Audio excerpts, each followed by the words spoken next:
Income and wealth inequality में सबसे पहले ही कुछ बेसिक चीज़ है।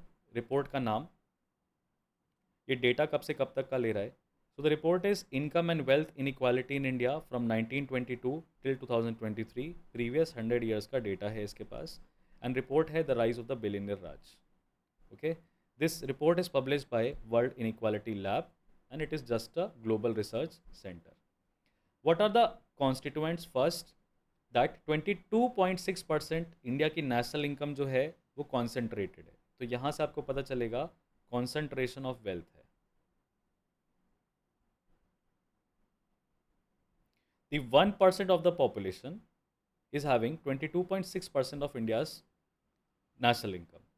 Now this is the highest share in the last century.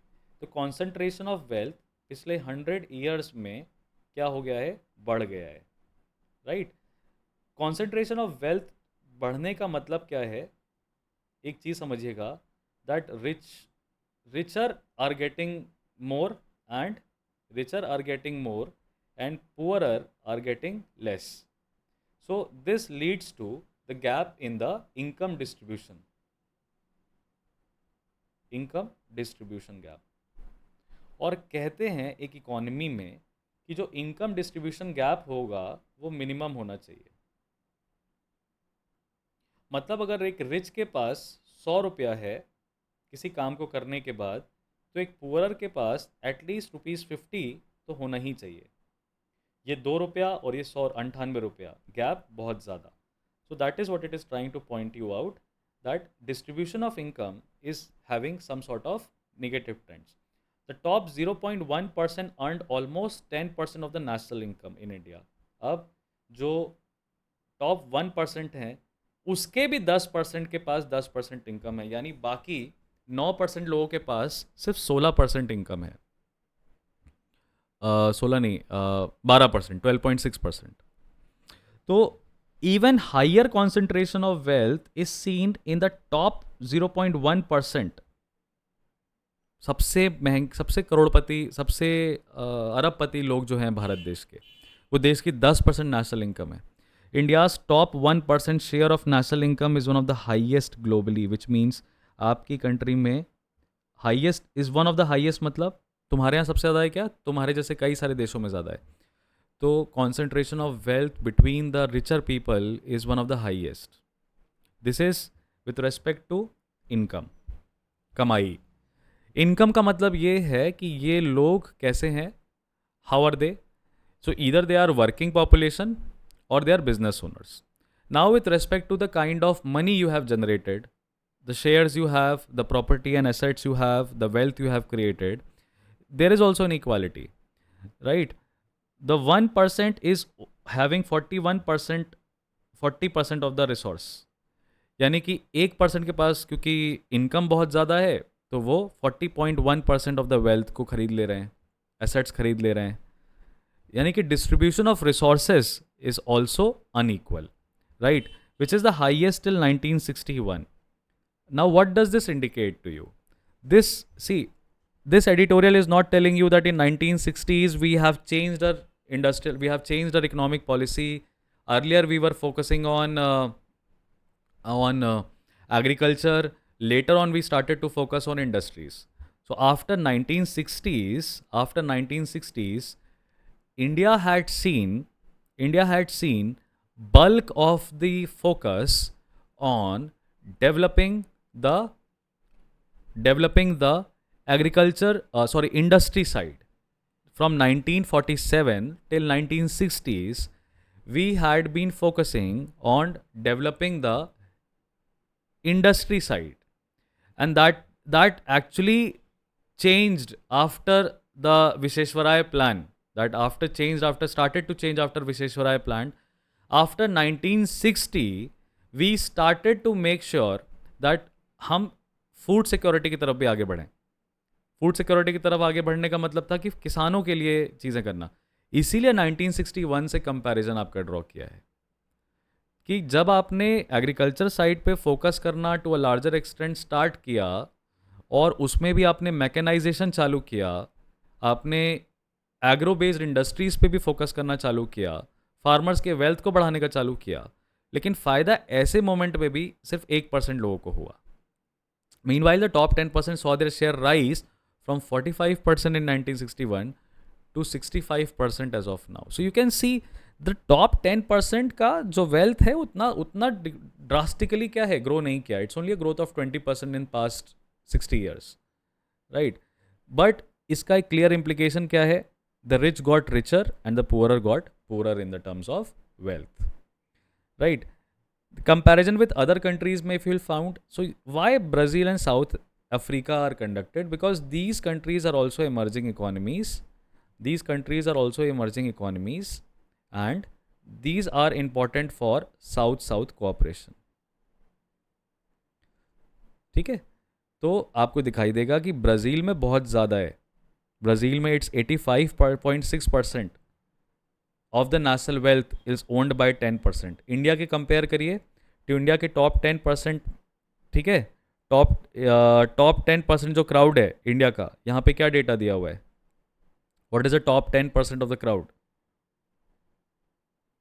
तो India top 10% has 65% wealth. Top 10% has 65% wealth. In Brazil, the top 10% have 85% wealth. South Africa, 79.7%. In China, it is 50-50. So we must learn from China. Because I told you, the gap should be bare minimum. है ना? India's income equality is among the highest globally, even surpassing South Africa, Brazil and US. It may enhance wealth inequality further. हमारे यहाँ पे क्या ज़्यादा है dear? Income inequality ज़्यादा है. इनकम इनइक्वालिटी इंडिया में मच ग्रेटर है देन वेल्थ इनइक्वालिटी. अब देखो, ये तुम पहली बार एडिटोरियल पढ़े होगे तो तुमको ये चीज़ नहीं समझ में आई होगी. You would not have been able to figure this out that India में income inequality is much greater than the wealth inequality. Income inequality is much greater than the wealth inequality. Remember this point. और ये आपको analogy draw करनी थी. This is something that you had to draw out from this passage. This is something that you had to draw out from this passage. समझे बात को? दो heading में चीज़ डिस्कस हुई है, इनकम इनइक्वालिटी और वेल्थ इनइक्वालिटी. इंडिया में किस चीज़ का प्रॉब्लम ग्रेवर है? इनकम इनइक्वालिटी का प्रॉब्लम ग्रेवर है. ठीक है, तो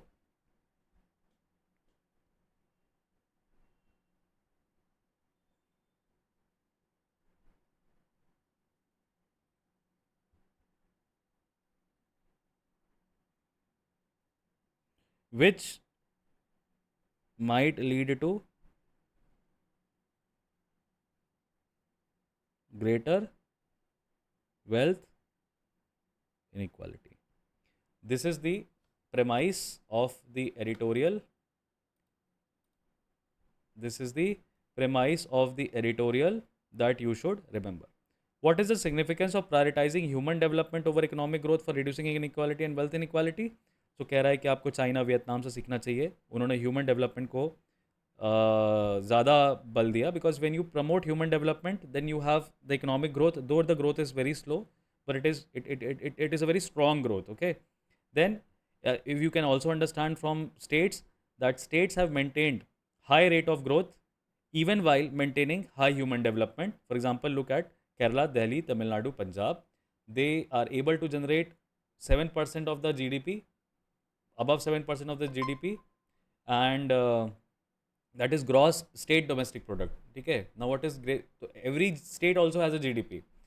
तो अपने ग्रोथ रेट में वो 7% दे रहे हैं आपको GDP. ठीक है, और ह्यूमन डेवलपमेंट बढ़िया कर रहे हैं. However, states that fared low in human development index were only able to register a growth rate of less than 5% per annum post liberalization. यानी 1991 के बाद क्या हुआ? 1991 के बाद कह रहा है जो स्टेट ने ह्यूमन डेवलपमेंट इंडेक्स पे काम नहीं किया उनमें ग्रोथ रेट कितना था? 5%. आप मध्य प्रदेश, बीमारू राज्यों का एग्जाम्पल यहाँ पे देगा. बीमारू राज्यों को आप देख सकते हैं. अब इसमें क्या एजम्पशन है दोस्त? क्या तुमको एज्यूम करते हैं? What is the assumption? The assumption देखिए, अगर ह्यूमन डेवलपमेंट पे स्टेट काम नहीं कर रहा है, ऊपर से इनकम इनइक्वालिटी है, तो प्रॉब्लम ग्रेवर है. रादर स्टेट्स को क्या करना चाहिए? सरकार को क्या करना चाहिए? सरकार को इनकम डिस्ट्रीब्यूशन को पे काम ना करके ह्यूमन डेवलपमेंट को बढ़ाने की पे काम करिए. इनकम और वेल्थ में भी अपने आप हिसाब से बढ़ने लगे. फिर आपको एक लास्ट डेटा दे दिया कि ह्यूमन डेवलपमेंट रिपोर्ट के हिसाब से इंडिया की पोजीशन 134 आउट ऑफ 193 कंट्रीज़ है। इंडिया फिफ्थ लार्जेस्ट इकॉनमी होने के बावजूद भी श्रीलंका, भूटान और बांग्लादेश से ह्यूमन डेवलपमेंट में पीछे है। And thus in case of India, economic growth hasn't led to growth in human development for India. Now it started with discussing the income and wealth inequality in India. It came down to human development for India. It came down to human development for India. So both are integrally connected, and we can learn from the states in India, and we can learn from neighboring countries around us also. Clear with this topic? The concept of income inequality? बोलिए. So any doubt? So this is the way to approach the editorials. In short, ये पूरा editorial हो गया हमारा खत्म. Now second is promises made by political parties for migrant workers in India, making space for migrants in manifestos. What are migrant workers? What is the problem of migrant workers in India? What is the problem of migrant workers? So this was accentuated during COVID-19. COVID-19 के दौरान we have seen that workers of UP and Bihar, they were traveling to a lot of foreign neighboring states which had higher GDP, higher income support and all of that. But those states were not able to protect the migrant workers and they had to fall back. So after COVID-19, political parties have started to focus on migrant workers as a voter base as well. Okay, right? So the first challenge is that they face, they do not have proper documents, right? Which makes them invisible. Now, what is the assumption here? What is the assumption here? That in order for the state to address your qualms, or worries or concerns, you must have proper documents. If you are not properly documented, then you are practically not existent in the eyes of the state. And that is why you are unable to access the government services. Okay. Migrants are misunderstood about the benefits of registration on platforms like eShram portal is already there. So the documentation is not there because state is not providing them the infrastructure. The state is providing them the infrastructure. The state is providing them the resources. But they migrant workers have some sort of misconceptions with respect to utilization of that resource, right? Migrant workers are daily wagers, which are also facing exploitative work conditions. So this is where the government can work by making sure that the work conditions of migrant workers are maintained. अभी कोई factory खोले, उस factory में हमें 100 labour चाहिए, तो 100 labour हमें उसी शहर से मिल जाए आसानी से बहुत मुश्किल है ना? हम लोग लेबर मंडी से जाके लेबर पकड़ के आते हैं. कभी आप पूछेगा अपने घर में कि कहीं पे काम कराना रहता है, अगर आपको घर में पेंट कराना है तो आप पेंटर की दुकान पे बोलते हैं कि भाई पेंट वाला भेज दो. पर अगर आपको आपके घर में दीवार तोड़वानी है, कचड़ा साफ कराना है, घास कटवानी है या ज़मीन बनवानी, तो आपको लेबर रिक्वायर्ड होता है. वो लेबर आपको एक जगह इकट्ठा मिलता है, लेबर मार्केट में, लेबर मंडी में. पूछेगा अपने शहर की लेबर मंडी, कानपुर की लेबर मंडी कहाँ है, लखनऊ की लेबर मंडी कहाँ है, जहाँ सुबह 8:30 बजे लेबर खड़े हो जाते हैं और आदमी आता है बोलता है मेरे को काम कराना है, तो वो कहते हैं 350 रुपये दिहाड़ी पे हम आपके साथ चलने को रेडी हैं. और वो आते हैं, दिन भर काम करते हैं और फिर चले जाते हैं. क्योंकि वो मतलब जिसको काम कराना है और जिसको काम करना है वो एक मार्केट पे मिल रहा है, तो दोनों टर्म्स एंड कंडीशंस आपस में डिसाइड करते हैं. सरकार का कोई रेगुलेशन, कोई ओवरवॉच नहीं है. कभी 300 रुपये में लिया, 250 रुपये दिया, लेबर ने दिन भर काम किया बेचारे ने. अब वो कह रहा है कि 50 रुपये के लिए क्या बहस करो, 250 रुपये लो, घर चले जाओ. तो एक्सप्लॉयटेटिव वर्क कंडीशंस भी उनको फेस करनी पड़ती है. Health care, housing, education, migrant children के लिए पॉलिसी प्लानिंग में ओवरलुक्ड होती है. यहाँ पे अब आपको एक चीज़ फोकस करनी चाहिए जब ये आप लाइन रीड करेंगे, दैट माइग्रेंट वर्कर्स के साथ ये अज्यूम कर रहा है कि माइग्रेंट चिल्ड्रन भी मूव करते हैं अपने पेरेंट्स के साथ. तो उन बच्चों को प्रोटेक्ट करना ज़्यादा ज़रूरी है हेल्थ, हाउसिंग और एजुकेशन देके. उसके बाद there are young migrants and there are women who also face safety and sanitation issues. ठीक है, तो अगर कोई महिला मान लो काम कर रही है किसी जगह पे और उसको दीवार तोड़नी है या फर्श पे काम करना है, तो female urinals and female toilets are designed differently than male urinals and male toilets, sanitation and everything, but that is not adequately addressed. सुलभ शौचालय की हालत अपने शहर में देख लो जाके. This is where the political parties are now telling you that BJP is saying देखो ई श्रम पोर्टल हमने लेके आया तो माइग्रेंट वर्कर के साथ हमारा कनेक्ट बढ़ेगा, है ना, नेशनल डेटाबेस है ये अनऑर्गेनाइज्ड वर्कर्स का. सुप्रीम कोर्ट ने कहा है सरकार को नेशनल डेटाबेस बनाना चाहिए. हम माइग्रेंट्स के लिए ट्रेन सर्विसेज चालू कर रहे हैं जहाँ पे इस तरह की services through out the year इनको मिलती रहेंगी. और डिजिटल टेक्नोलॉजी को इंश्योर करके हम ये कोशिश कर रहे हैं कि पोस्ट ऑफिस जहाँ पे ग्रामीण खाते सबसे ज़्यादा खुले रहते हैं उसका आप इस्तेमाल करिए, पोस्ट ऑफिस में अपनी सेविंग को बढ़ाइए और उसी के माध्यम से आपको सोशल सिक्योरिटी यानी कि इंश्योरेंस, पेंशन, इस तरह की चीज़ें आपको मिल सकती हैं. यानी बीजेपी का कहना ये है कि डिजिटल इंडिया का पार्ट बनिए और फिजिकल पेपर्स और ये सब की रिक्वायरमेंट क्या हो जाएगी, वैसे ही कम हो जाएगी. तो हमने आपको यूटिलिटी ऑलरेडी दे रखी है. कांग्रेस ने जबकि दूसरे साइड पे वादा किया है, कांग्रेस ने कहा है कि माइग्रेंट एम्प्लॉयमेंट को रेगुलेट करने के लिए हम एक लॉ लेके आएंगे, राइट. हम कोशिश करेंगे कि उनको fundamental legal and societal security rights मिल पाएँ. अब ये वाला जो पॉइंट है और ये वाला जो पॉइंट है, दोनों के क्रिटिसिज्म आपको सिचुएशन में ढूंढने हैं, क्योंकि डॉक्यूमेंटेशन का नीड तो ख़त्म हो जाता है डिजिटल इंडिया से, लेकिन इनको लीगल सिक्योरिटी क्या मिलती है, कांग्रेस दे रहा है. इनको लीगल सिक्योरिटी कांग्रेस दे रहा है. तो दोनों का मिक्सचर जो है शायद हमारे लिए इंपॉर्टेंट है. फिर बोला मनरेगा की वेज को 400 रुपये पर डे से बढ़ा देंगे. अभी 400 मिलता है तो 800 मिलने लगेगा. With plans to maintain the national minimum wage, bare minimum जैसे मिनिमम सिक्योरिटी प्राइस किसानों को दिया जाता है फसल खरीदने के लिए, एक मिनिमम नेशनल वेज होगी. यहाँ पे हमें क्या अजम्पशन समझ में आता है, सॉरी अजम्पशन नहीं, यहाँ पे हमें इन्फ्रेंस क्या मिलता है, इन्फ्रेंस ये मिलता है कि यार मनरेगा की लगता है वेजेस जो हैं, मनरेगा के वेज में डिस्क्रिपेंसी है. उत्तर प्रदेश में Mahatma Gandhi national union employment guarantee act में अलग वेज मिलता है, मध्य प्रदेश में शायद अलग मिलता है, दिल्ली में अलग मिलता होगा. तभी तो कांग्रेस ने नेशनल मिनिमम वेज की बात करी है. तो ये इन्फर आप कर सकते हैं यहाँ से. Launch of an urban employment scheme that could benefit urban migrants, same work same wages to prevent gender based wage discrimination. तो अब आपको दिखाई देगा कि डॉक्यूमेंटेशन और गवर्नमेंट सर्विसेज ईजिली मिल जाएं, उसके लिए डिजिटल टेक्नोलॉजी ज़रूरी है.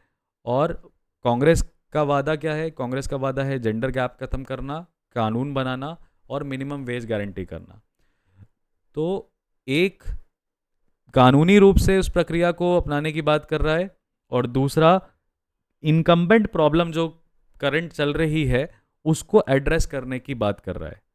दोनों का तरीका अलग है, ठीक है. अब इसके क्रिटिसिज्म है आपके पास कि माइग्रेंट चिल्ड्रन की एजुकेशन पे किसी का फोकस नहीं है, पब्लिक हेल्थ की इंक्लूजन पे दोनों का फोकस नहीं है, और वुमेन और यूथ के चैलेंजेस पे किसी का फोकस नहीं है. कानून बना देने से उसका इम्प्लीमेंटेशन सही होगा ये कैसे कह सकते हो आप, ठीक है. कानून बना देने से ही उनको सुरक्षा मिलेगी ये कैसे कह सकते हो आप. अरे भाई उसके पास हेल्थ, एजुकेशन, इनकम सपोर्ट नहीं है, तुम कह रहे हो पोस्ट ऑफिस में वो सेविंग करे, डिजिटल इंडिया में आए, मोबाइल तो होना चाहिए उसके पास. तो इस तरह की चीज़ों को आपने क्या किया है, ओवरलुक किया है. और देखिए किसी तरह का लीगल एड के बारे में बात नहीं कर रहे कि अगर मान लो माइग्रेंट वर्कर्स नहीं काम कर पाए तो उनको कानूनी रूप से क्या सुविधा मिल रही है, सरकार उनको कैसे बचा रही है, किसके सामने वो कंप्लेन कर सकते हैं. तो हेल्थ केयर, हाउसिंग, वाटर और सैनिटेशन ये बेसिक एम्यूनिटीज़ हैं और दोनों के मैनिफेस्टो ने इस जगह पे काम नहीं किया है, ठीक है. और ये एडिटोरियल द हिंदू में नहीं, ये एडिटोरियल ऑब्वियसली इंडियन एक्सप्रेस का है. तो आपको समझ में आ गया होगा. Following it, are you able to now understand. अच्छा सर क्या फ़ायदा हुआ ऐसा ये पढ़ के अपने को, माइग्रेंट वर्कर्स का इतना इशू जान के अपने को क्या फ़ायदा हुआ कॉन्टेक्स्ट का. बेटा क्रिटिकल रीजनिंग में आएगा, क्रिटिकल रीजनिंग में ऐसा पैसेज आएगा, सीआर में ऐसा पैसेज आएगा और सीआर में बात करेंगे वो इसके बारे में कि क्या करना चाहिए माइग्रेंट वर्कर्स के लिए, ऑल ऑफ दिस. तो वहाँ पे आपको स्पीड में हेल्प करेगा ये. फॉलोइंग इट,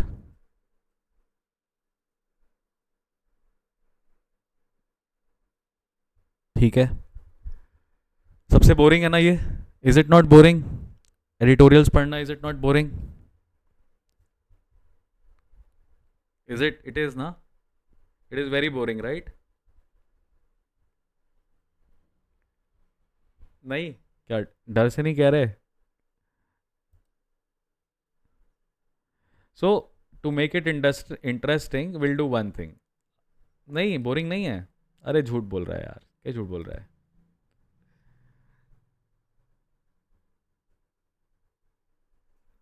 कह रहा है no sir it is not boring. तुम्हें हो सकता हो देना हो भैया आगे जाके यूपीएससी यूपीएससी का पेपर, तुम अभी से मन बनाने की कोशिश कर रहे हो, बाकी लोग साला पढ़ना पड़ता है पेपर यार। क्या किस ज़िंदगी में डिसीजन लिया था क्लैट देने का, सीयूईटी की तैयारी कर लेती मैं, ज़्यादा सही था। दिमाग खराब। पर्क्स भी तो हैं, फ़ायदे भी तो हैं एनएलयू के पढ़ने के। अभी चौड़ में घूम रहे हैं कुछ बच्चे सिलेक्शन कराने के बाद। अच्छा तुमको एक बात बताऊँ मैं, जिनका सिलेक्शन हो गया है ना उनकी ज़िंदगी में अलग तरह के चैलेंजेस आ गए हैं। अब क्या चैलेंज आ गया है? सर हॉस्टल में जा रहे हैं, I only have 5 pair of clothes. Sir बड़ा वैसा लग रहा है, शॉपिंग करानी है, पापा को कैसे बोलें। दूसरा, माई रिलेशनशिप पता नहीं सर सरवाइव करेगी कि नहीं करेगी। मैं जा रहा हूँ कॉलेज, और वो पीछे छूट रहा है, पता नहीं। तीसरा, सर मैं एनएलआईयू भोपाल जा रही हूँ, ऐसा क्या उखाड़ लूँ मैं अभी कि मैं जाते से ही मेरा कॉलेज में दबदबा हो जाए। हैं? एनएलआईयू भोपाल जा रहे हैं सर, क्या पढ़ें ऐसा, what should I study, should I start reading contracts? अरे थम जा भाई, थम जा थोड़ा सा। पढ़ाई पढ़ाई पढ़ाई, दिमाग खराब मतलब हो जाता है लोगों का। ऐसा लगता है ओवर अचीवर बनने की कोशिश करते हैं। क्या पढ़ लोगे तुम ऐसा? क्या समझ में आ जाएगा तुमको ऐसा? कॉन्ट्रैक्ट अभी से पढ़ के क्या समझ में आ जाएगा? टॉट अभी से पढ़ के क्या समझ में आ जाएगा तुमको? तो विचित्र तरह की बातें करते हैं। तो ये फीलिंग ऑफ मिसिंग आउट जो है कि हम I am not doing enough in my life, I am not reaching there, will always be there. It's a problem of the head, not what you are doing. ठीक है? For example जैसे तुम्हारे लिए क्या होता है कि सामने वाला कोई भी व्यक्ति है तो यू से दैट कमा रहा है, जी रहा है, बढ़िया है। उस वाले व्यक्ति से पूछोगे जाके तो वो बोलेगा अरे क्या है यार, कहाँ कुछ हो पा रहा है। तो ये फीलिंग ऑफ मिसिंग आउट हमेशा रहेगा। वो आपको पेपर पढ़ के होना चाहिए कि आज का पेपर कंप्लीट नहीं हुआ, as of now newspaper complete नहीं हुआ या आर्टिकल नहीं कंप्लीट हुआ, पर वो होता कहाँ है? ये फीलिंग ऑफ मिसिंग आउट कहाँ होती है अपने को? नहीं पढ़ा नहीं पढ़ा, भाड़ में जान दो, कोई बात नहीं। ठीक है, जोश में आ गए, सुबह 6:30 बजे ही सर को कॉल कर रहे हैं व्हाट्सएप पे, ए पेपर भेज, आज का पेपर नहीं भेजा तूने, जल्दी पेपर भेज। नहीं, तो सर ने 3 दिन से पेपर नहीं भेजा है, कोई मैसेज नहीं आया कि सर पेपर नहीं आया, पेपर नहीं आया, पेपर नहीं आया। अलग अलग तरीके के बच्चे होते हैं, अलग अलग तरीके के। लेकिन एक चीज़ यह है कि भाई जो बोरिंग है शायद वही सही है। ज़िंदगी में बहुत ज़्यादा एक्साइटेड पर्सन भी मिल जाए, अगर बहुत ज़्यादा full of energy, full of excitement, तो टिकेगा नहीं वो। समझ में आया? वो पर्सन टिकेगा नहीं तुम्हारे पास। और कोई भी चीज़ तुमको बहुत एक्साइट करती है, जैसे उस 17 साल के लड़के को पोर्स गाड़ी एक्साइट कर रही थी, समझ गए? उस 17 साल के लड़के को पोर्स गाड़ी एक्साइट कर रही थी एंड जिंदगी भर के लग गए उसके उसके उसके बाप के। तो जो चीज़ बोरिंग होती है वो सस्टेनेबल होती है, टिकाऊ होती है, और जो चीज़ एक्साइटिंग होती है वो पल दो पल की खुशियाँ होती हैं, और वो बर्बादी का आलम होता है। तो बोरिंग चीज़ों पे ज़्यादा समय बिताएं, ठीक है? एक्साइटिंग चीज़ों को कभी कभी कर लें, ठीक है? सुट्टा मारना बहुत एक्साइटिंग है, 2-3 मिनट के लिए मज़ा आ जाता है, एकदम बुद्धि घूम जाता है, ऐसा लगता है पूरी दुनिया दूसरी दुनिया में आ गए। लेकिन जो फेफड़े फिर काले होंगे और जो कैंसर जो पनपेगा, अगर पनपेगा तो वो ज़िंदगी भर के लिए मुकेश जैसा बना देगा तुमको। दारू पीना इंस्टेंट ग्रेटिफिकेशन है, बहुत मज़ा आता है, सर झूमता है, दुनिया की ऐसी तैसी कर देंगे। लेकिन उसके बाद सुबह उठ के जो हैंगओवर होता है वो पूरा दिन बेकार कर देता है तुम्हारा। तो एक्साइटिंग चीज़ों को करिए, कोई दिक्कत नहीं है, हिसाब से करिए। बोरिंग चीज़ों को अपने साथ बांध के रखिए। इंसान अगर बोरिंग आपकी लाइफ में है तो सच्चा इंसान है, इसीलिए वो आपकी लाइफ में है। एक्साइटिंग इंसान तुम्हारे पास क्यों टिकेगा? तो अगर आपको तरक्की भी करनी है तो जो प्रोसेस है वो बड़ा बोरिंग है, स्टिक टू दैट। एक्साइटिंग चीज़ें, पल दो पल की खुशियाँ, इंस्टेंट ग्रेटिफिकेशन दे दें, but might not lead you to result, है ना। अब इस टाइम पे क्या होता है, student start to develop a lot of hobbies. मैं डिस्करेज इस चीज़ को कभी नहीं करूँगा, but I would say this is not the time right now. अब जून से लेकर नवंबर तक का वो टाइम नहीं है कि आप मिसलिनियस एक्टिविटीज़ पे एक्चुअली में फोकस करें, because for me that is a litmus sign that you are not really focused. अब तुम ऐसे स्टेज पे आ चुके हो जहाँ पे तुम्हें लग रहा है कि क्लैट नहीं भी होगा तो भी मैं बहुत कुछ पा चुकी हूँ, अब नहीं चाहिए मुझे एनएलयू का रास्ता। इस फीलिंग पे ना घुसिएगा। आप बहुत कुछ कर सकते हैं पर आप क्लैट के बाद भी कर सकते हैं, है ना। आप गिटार सीख रहे हैं, आप कराटे सीख रहे हैं, आप जिम जा रहे हैं, आप स्पोकन इंग्लिश का कोर्स कर रहे हैं, आप कुछ भी कर रहे हैं, आप सब कर सकते हैं। आप दिसंबर के बाद कर सकते हैं। दिसंबर से लेके जुलाई तक में तुम्हें पूरा टाइम मिलेगा दोस्त। 1 दिसंबर को पेपर ख़त्म हो जा रहा है, दिसंबर से जुलाई तक में पूरा टाइम मिलेगा अपनी हॉबीज़ को परस्यू करने का। इस टाइम पे प्लीज़ अपनी हॉबीज़ को बंद कर दीजिए। नॉवल रीडिंग का हैबिट है, करिए, पर एग्ज़ाम के हिसाब से पढ़िए। कैरेक्टर को से प्यार करने के हिसाब से मत पढ़िए। आपको गिटार विटार बजाना है, बंद कर दीजिए। आपको गाने गाने का शौक़ है, बंद कर दीजिए। आपको स्पोर्ट एक्टिविटीज़ अच्छी लग रही है, बंद कर दीजिए। कमरे में बंद करिए खुद को और 5 घंटे का स्टडी रूटीन बनाइए। 5 घंटे पढ़ने के बाद तुम्हारा वैसे ही कुछ नहीं मन करेगा। Ask me, I am a very boring, I am a very exciting person, but I am a very boring person as of now.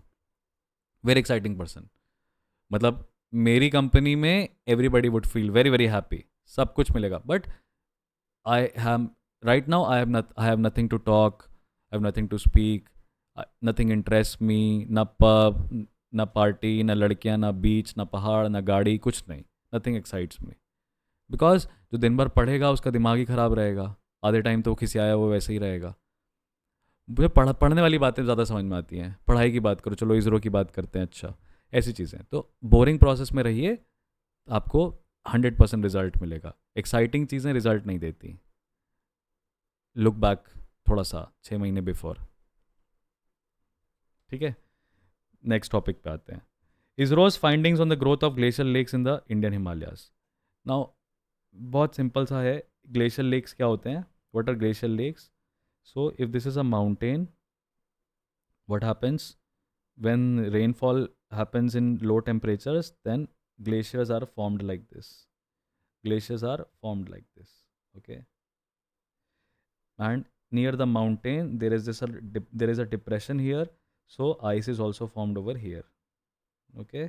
Ice is also formed here, but due to successive you can say a lot of heat and CO2 की वजह से जो air temperature है वो क्या हो जा रहा है, डेल्टा टी क्या हो जा रहा है, बढ़ जा रहा है। तो ग्लेशियर्स जो हैं यहाँ पे बन नहीं रहे, और जो ग्लेशियर बन भी रहे हैं वो मेल्ट होके क्या है, यहाँ पे लेक में इकट्ठा हो जा रहे हैं, ठीक है। ग्लेशियर्स बन नहीं रहे, और जो ग्लेशियर्स बन भी रहे हैं वो इस लेक में मेल्ट होके इकट्ठा हो जा रहे हैं। अब इस ग्लेशियर लेक के, जैसे ये ग्लेशियर अगर लेक है तो ये भी तो पहाड़ है, तो यहाँ का ग्लेशियर मेल्ट होके यहाँ पे इकट्ठा हो गया। अब इस पहाड़ के नीचे क्या है, यहाँ पे खूब सारे गांव हैं, वैली में गांव हैं। तो अब ये लेक का तो लेवल एक है कि भाई इतना लेवल भर जाएगा तो क्या रहेगा, ग्लेशियल लेक टिका रहेगा, कोई दिक्कत नहीं है पहाड़ के ऊपर।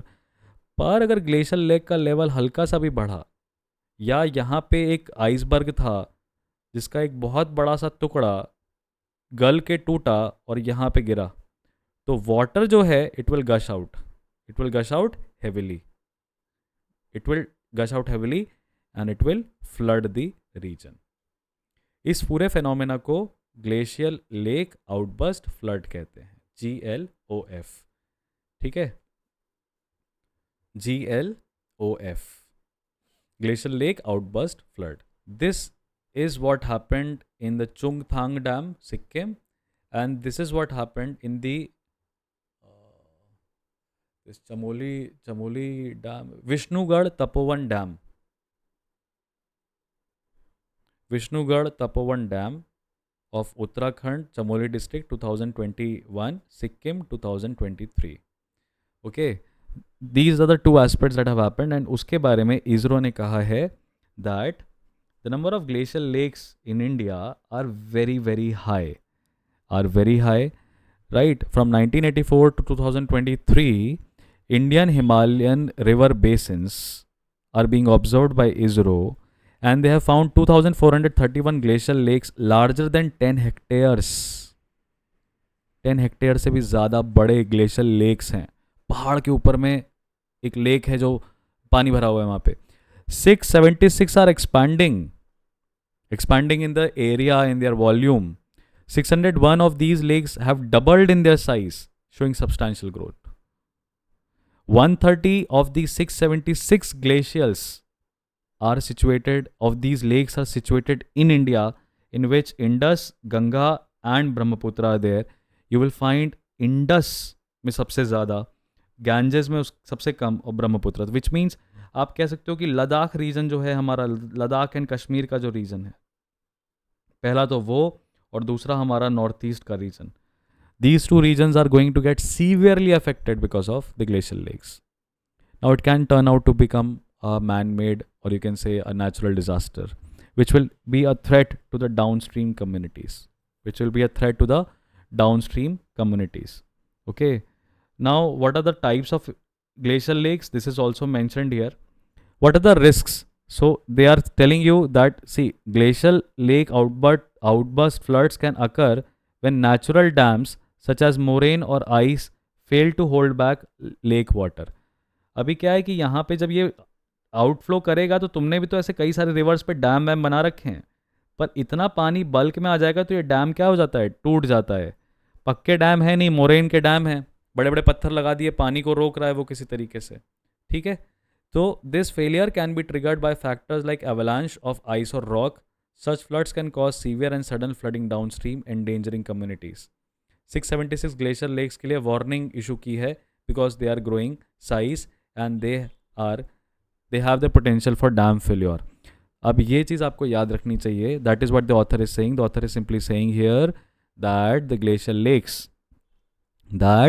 glacial lakes are not going to cause flooding directly, rather they are going to fail your dams. matlab dam will be technically facing a failure because of the volume of the water. The dam will break. So what is the suggestion that you will say? What is the suggestion that you will give? So you will try to make sure कि glacial lake का पानी हम निकाल लें, बढ़ने के पहले हम उसका पानी निकाल लें, क्योंकि साफ पानी है वो, उसको फिल्टर करके गांव में दे दें. एक काम ये कर सकते हैं, तो उतने ऊंचाई पे इंफ्रा बनाना पड़ेगा. दूसरा काम हम वार्निंग सिस्टम्स लगा के कर सकते हैं कि पानी बढ़ रहा है, सैटेलाइट से फोटो आ रहा है, नीचे वाली कम्युनिटी को क्या कर दो, वार्न कर दो. तीसरा हम क्या काम कर सकते हैं, तीसरा हम ये काम कर सकते हैं कि जो डैम्स हैं उनको स्ट्रॉन्गर बना दिया जाए. ठीक है, और इस पे क्या करना है, अपने को कंटिन्यूसली विजिलेंस रखना है. बस इतनी सी बात यहाँ पे आपको कह रहा है. क्लियर हो गया ग्लेशियर लेक आउटबर्स्ट फ्लड का कारण. ठीक है, तो it is one of the factors affecting the Himalayan ecosystem. You should always remember this. Then excessive restrictions on meetings and processions during elections.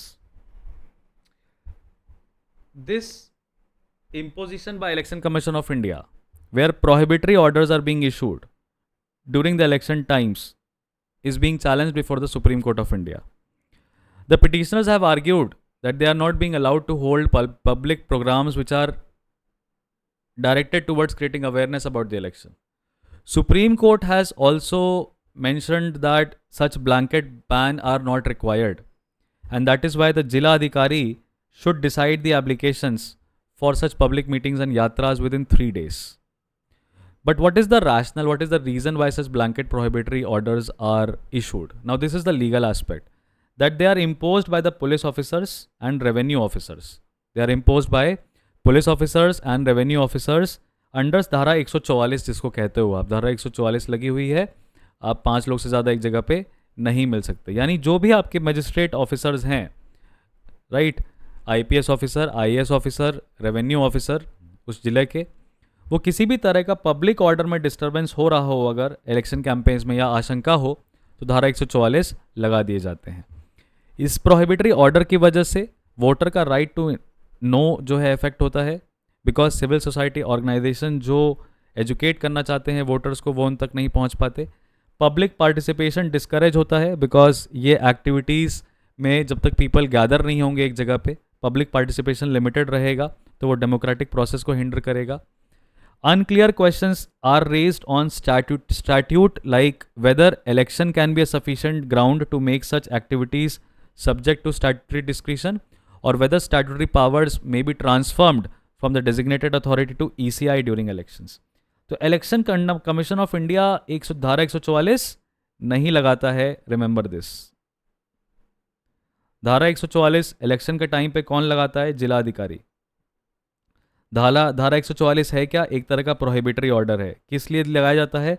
Law and order को maintain करने के लिए. और लॉ एंड ऑर्डर को मेंटेन करने के लिए धारा 144 का मिसयूज कहाँ पे हो रहा है? अब देखो, मैं सीएम हूँ बीजेपी का, मेरे अंदर सारे आईएएस ऑफिसर्स हैं. मुझे पता चला ऑल इंडिया मुस्लिम लीग के असाउद्दीन ओवैसी साहब आ रहे हैं. क्या करने के लिए? मजलिस के लोगों को वोट करने के लिए, निकलने के लिए, प्रेरणा देने के लिए. मैंने कहा ये मजलिस जो है ये पब्लिक ऑर्डर को डिसरप्ट कर सकती है. मैंने क्या बोला? अपने आईएएस ऑफिसर से धारा 144 लगाओ. जिलाधिकारी ने धारा 144 लगा दी तो इनकी मजलिस इकट्ठा नहीं हो पाई और ये पब्लिक कैंपेनिंग नहीं कर पाए. और all India Muslim league Asaduddin Owaisi का जो पब्लिक कैंपेन था जहाँ पे वो लोगों को वोटिंग के लिए इंसिनुएट कर रहे थे, बाय द वे, या मोटिवेट कर रहे थे, वो नहीं कर पाए. तो यहाँ पे आपको ये दिखाई देगा कि इस कारण की वजह. अब देखो पैसेज में ये सब चीज़ें मेंशन्ड नहीं है पर ये prohibitory orders BJP ruled states में लग रहे हैं. यानी कि कहने की बात यह है कि बीजेपी मिसयूज कर रही है सेक्शन 144 सीआरपीसी का और इस तरह की मीटिंग्स और पब्लिक कैंपेन्स को रोक लगवा रही है. लेकिन सुप्रीम कोर्ट ने क्या कहा? सुप्रीम कोर्ट ने कहा 3 दिन के अंदर अंदर अगर कोई एप्लीकेशन आया है आपके पास जहाँ पे धारा 144 को क्वेश्चन किया गया है या जहाँ पे परमिशन मांग रहे हैं, 3 दिन के अंदर उनको रिजॉल्व करिए, उस कंप्लेन पे काम करिए. लेकिन ऑथर ने क्या बोला है? अपने को सजेशन क्या दिया है? ऑथर ने कहा है कि इलेक्शन क्या एक जस्टिफाइड रीज़न हो सकता है 144 को मिसयूज़ करने का या इम्पोज करने का?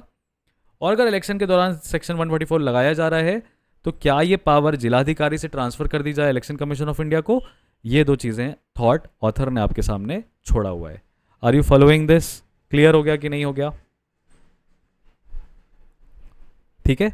अब एक काम करेंगे. अब हम लोगों ने 1, 2, 3 और 4 एडिटोरियल्स डिस्कस किए हैं अभी फिलहाल. 4.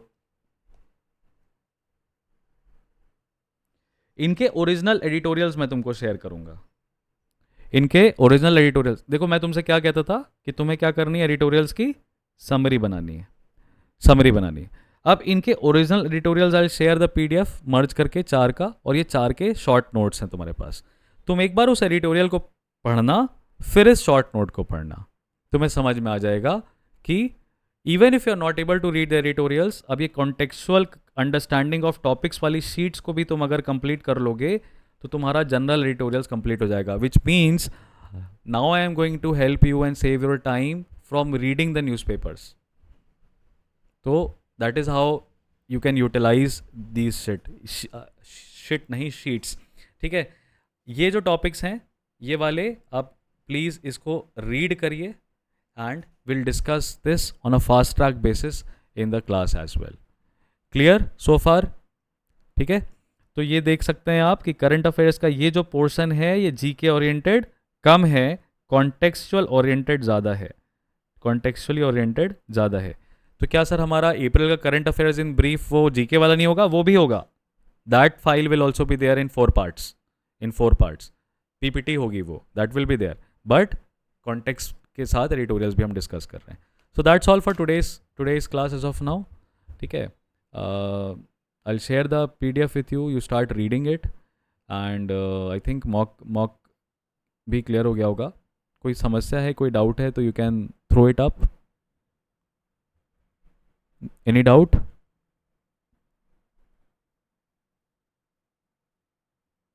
No doubt? चलो ठीक है.